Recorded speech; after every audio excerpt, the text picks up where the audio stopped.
G'day, welcome. We're here once more with a new episode. We're gonna try and do this every week. Or at least every second week. Yeah, we're gonna try our best. But then again, you can just hear in my voice the enthusiasm of the first episodes. It's worn off. I'm having second thoughts about this whole Life. So the game we're playing is Firewatch, if you haven't figured that out. My name is Crispy, and I'm joined as always by Omega. G'day. Alright, so you know anything about this game?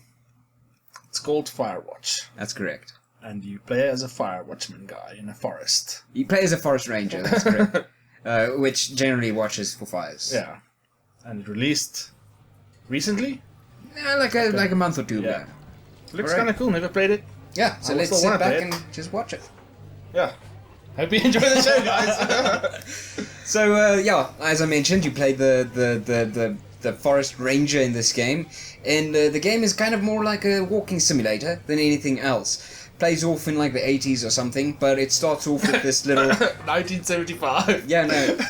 It starts off, in the past. Okay. So it starts off with this this little text adventure of yours. It doesn't really have that much of an effect on the actual game. However, it does really give you a little bit more of insight why your character is there, and that's more what this game is. This game is about two characters, just two specific characters, you and another forest ranger as well. Not that you see actually anybody ever in the game, but that's what the game is about. This relationship being built between this man and this other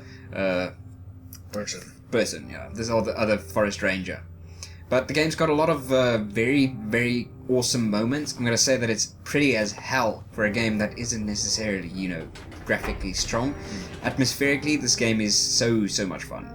You get that sense of, nature and the glory of a beautiful sunrise quite often in this game. So how long have you played this game? This game's only actually about 4 to 5 hours long. That's if you'd actually take your time as well. I've taken my time with my playthrough, and I came in just under 4 hours finishing the game. And like I mentioned, it's not like I rushed or anything. I did run everywhere, but yeah. You got a choice of walking or running. Yeah. That's what you do. But I think they intended you to walk a lot more in the game, but you can run, and that's like sprinting. And that like speeds up the gameplay quite a considerable amount, considering it is a walking simulator. So as a walking simulator, it's quite a difficult genre for walking simulators. Would you say it's a successful walking simulator? It's probably the best. Most of the walking simulators I played okay. Yeah. You get really bored quickly. I played there was quite a few I played. One of them was that Little Red Riding game, which I told you about, where you follow the little girls into the forest, or you are the little girls going into the forest. I completely forgot what its name was, but it was like Pedophile Simulator or something like that. And then there was the other one was that Ethan Carter, Vanishing of Ethan Carter. One hell of a good-looking game as well. That's literally what that game is for. It's just to show off to people how photorealistic a game can actually get. You show them Ethan Carter. But do you think that justifies a game? Just look. No, I mean, I like a pretty game, but do you think? Not at all. I'm certain that a lot of people really like walking simulators and really like uncovering this whole puzzle with exploration and taking their time with the game. Unfortunately, my gameplay sessions consist of 15-minute sessions, quickly running through something, or either that or sitting down for 2 hours and pissing away time in Fallout 4 or something. But with a walking simulator, it takes time to really experience the whole thing they want you to experience in a walking simulator. But as far as walking simulators go, this is possibly the best one I've ever played. They do a lot of stuff that walking simulators tend to forget about. People don't want to just walk. People want to play a fucking game. And even though you still just mostly walk in this game, you make a lot of conscious choices. Like I mentioned, you got this relationship with this other person, and it's not like you say something and it's just automatically that's a response to whatever you said. She really responds to what you say.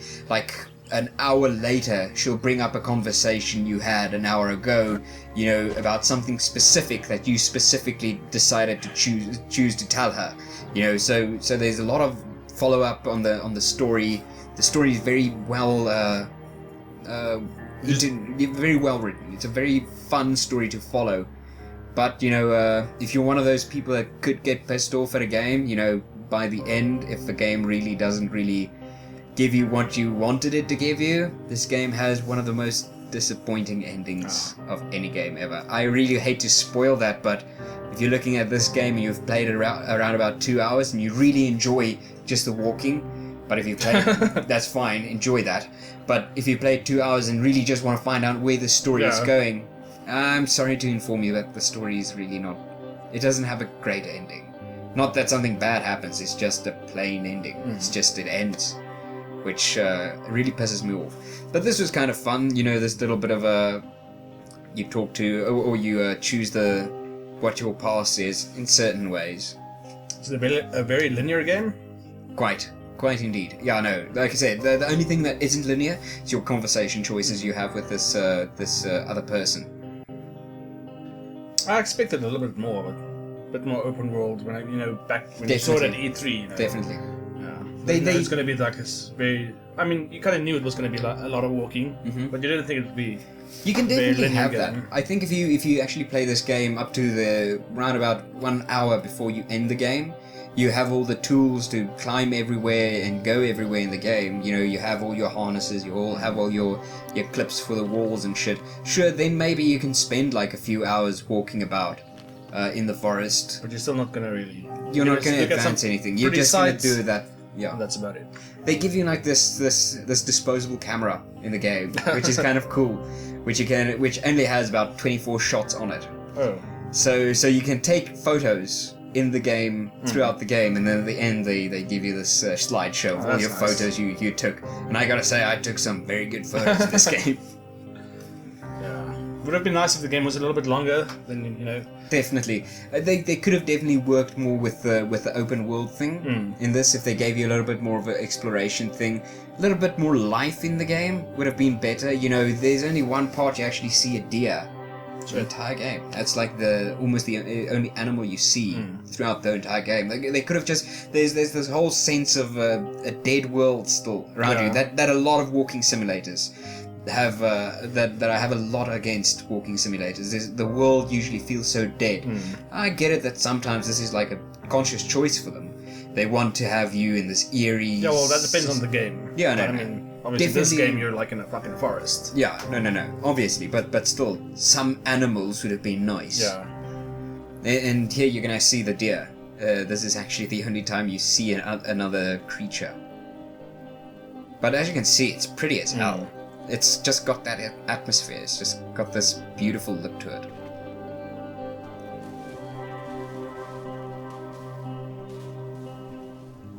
Nice. Yep. Nice. There it goes. So we had a bit of a debate idea or discussion topic for today.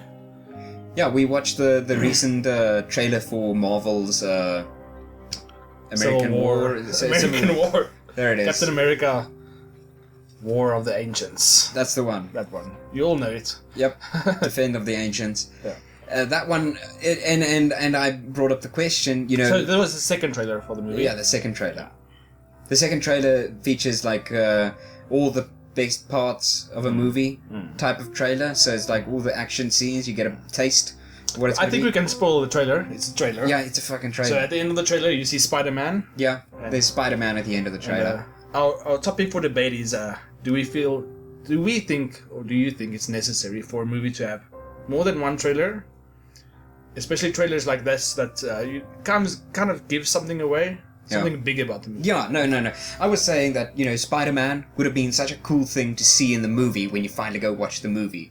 But obviously this is Marvel's Avengers franchise, so there's gonna be like hidden secret endings and shit. Yeah, so the in contrast, I guess, like we've got the Batman versus Superman trailers, which also has like fucking 5, 10 or I something. think, yeah, it has like 5 And, different trailers now. I'm okay with them showing Spider-Man. It doesn't spoil.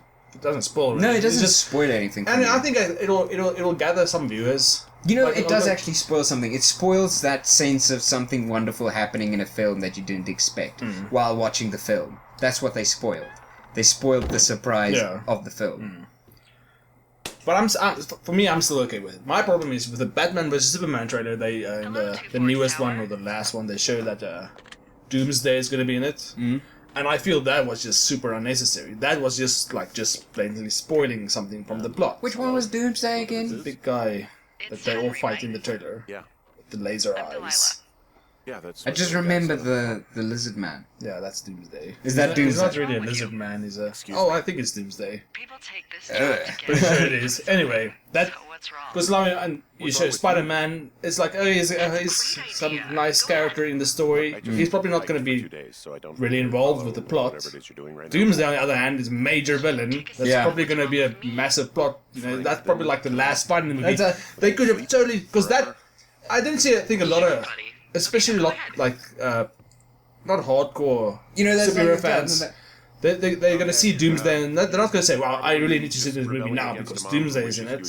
Maybe there'll be a few hardcore fans, but the average guy, I wasn't like, oh man, I have to see this movie now because Doomsday is in it. Yeah.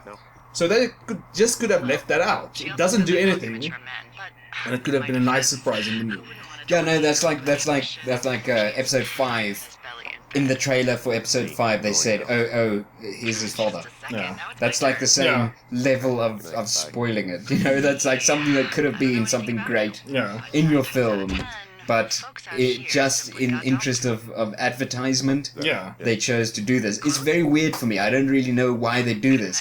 But my whole thing was, you know, it's unnecessary. A trailer is supposed to actually just get you psyched up to Yeah. watch the film. So another thing is, now we've got like fucking 5 trailers. What's there going to be in the movie that we haven't seen before? Yeah, certainly there's going to be the fight scenes we saw parts of. So obviously that's going to be extended, you know. But whatever they're going to pull out of their ass to actually surprise us with in the movies now is going to be, you know, either something we definitely didn't expect or something we're just like, oh, who gives a fuck? You know. See, the question is, Guess I slept in. do you think that You gotta having relax. 5 trailers instead of 1 actually makes a difference in like them in like ticket sales? Not for, Because I don't not think for it a film does. like that. Yeah. Not for a film as high. I mean, they could have high, just said, listen, there could have been no trailer at all. People, they will probably fucking have the same ticket sales because everybody but wants to see Batman, Superman. I don't know. each No, other. that's what I say. You know, I think it's like I don't really understand how the whole movie business works. But is it like they pool like a big pile of money and just say this is all for advertisement, and then they just Probably. cut a little bit off the top and they say, okay, that's our first trailer. And then when they realize the movie's almost coming out and they still got a little bit more money in the pot, then they just throw around another Yeah. trailer. I don't really think do trailers actually cost that much to make. I mean, you've already made You the already movie. made the movie, yeah. You got the footage. It's Yeah, not well, like you you need to pay for like. editors. Well, the An movie's editor. already edited. You just edit it in a trailer, but you have to pay for like advertising time and shit like Oh, that. yeah, okay, Right? that makes a little bit of sense. Yeah. But still, I think they could have been like fucking no trailer, and Is that they would really still my job? They would have probably still sold it. I mean, but Yeah. still, I think because the name is trailer enough. yeah. No. I'm just gonna. I just want to bitch about the fact that because they make so many of these trailers, they sort of spoil the film for me Yeah. before I actually get to see it. Even if they do give me like these major characters and shit, all the action scenes, get reduced every time I watch a trailer. A 10-minute action scene is reduced to an 8-minute Yeah. action scene because I've seen 2 minutes of it already. That's pissing away my time in the film. I know a lot of people complain that the Deadpool trailer showed maybe too many, of too much, Yeah. and you've already seen the film, you've seen the trailer, which wasn't true. No, you're not going to see the comedy. The jokes and shit, Yeah. they definitely But don't there's have a still lot there of was that in still them. just one trailer. It wasn't fucking There was like maybe 2, I think, of the maybe. Deadpool one. I only saw one. Yeah, I saw the one where the guy falls off the thing. Even Star Wars had like 3 trailers. Yeah, no, that's still too much for me. It's like they could have totally just done the first one. No, not that Star Wars did spoil the the planet is another Death Star thing with the third one. Did they? I don't remember. Yeah, when the thing opened. I don't think I watched the third one. Eventually, I just started like say, "Fuck it, I don't want to see anything. I don't want to spoil anything." Yeah, no, so no. I They stopped watching the trailers. They spoiled the whole "that's a planet of ice" because the planet where all the stormtroopers were. Yeah, the Nazi planet. Then the Nazi planet was ice, and then in the trailer the planet is also ice, and then the planet opens up, and then it's like, okay, so they're not going to two different Hoths. Yeah. There's never going to be two different frozen planets in a Star Wars film. It's not like they make. Well, they actually did exactly that. They made two different desert planets. Like I'm pretty sure there's desert... more than one fucking ice planet. There's definitely more than one, but they didn't put Tatooine and fuck knows which planet they're using now for Tatooine, like in the same film. Like it's not like they put two Hoths in the same film. They can have two different films, I guess. Yeah. So, yeah, just one trailer is enough. Stop making like 50. Yeah. It's unnecessary. You're spoiling the fucking film. I've been watching a lot of British television. You're a fucking cunt. I can't stop it. I can't stop it. So yeah, the game's basically about this, walking about, attaching some rope to some other rope and climbing down some walls. You're gonna do this a lot. Yeah, so you would recommend the game? I'd certainly recommend it, but not for full price. Yeah. Have a look at this for like a Steam sale or something, but it's definitely not worth, I don't know how much it's worth now. $15? That's a good question. Maybe it's like really cheap, but I doubt it. If it's less than $100 and you want to... $10? Yeah, $10, then buy it. Why not? Hey, It's a very good game. It's very well made. my rope snapped It's a coming very down the fun shale slide. game. Like I said, I don't like walking simulators, and if you don't like walking simulators, but you still like the concept of exploring, taking your time with a game, this is definitely something you want to watch. The visuals alone in this game is breathtaking.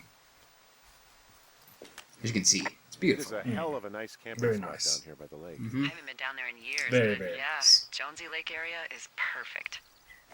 So they're adding aliens to the new Staring at the big Mortal outcropping down Kombat. here, but I'm What's not the quite next sure where Fox to look characters for they're going to our- add to the Mortal Kombat franchise?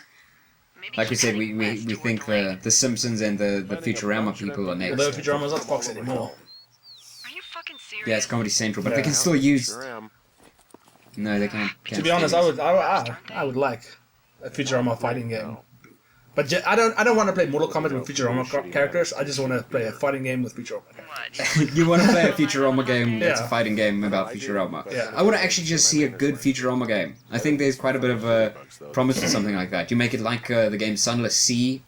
We just explore the galaxy. Yeah, that would be fun. Oh shit. There was a Futurama PS2 game. I never played it though. I've seen other people play it. Wasn't that sort of one of those shitty games made from a TV show, like the early South Park games? No, well, it was PS2, so it's quite a while after that. I mean, Simpsons Hit and Run was PS2. That game was awesome. Nah, dude. If you don't like that game, you're wrong. That game was great. That was like GTA for children, man. Yeah, that's not a good thing. It is a good thing. Right, ladies and gentlemen, thank you so much for joining us once more for one of our shorter episodes. Certainly hope you guys enjoyed it. Thank you very much. Cheers, cheers.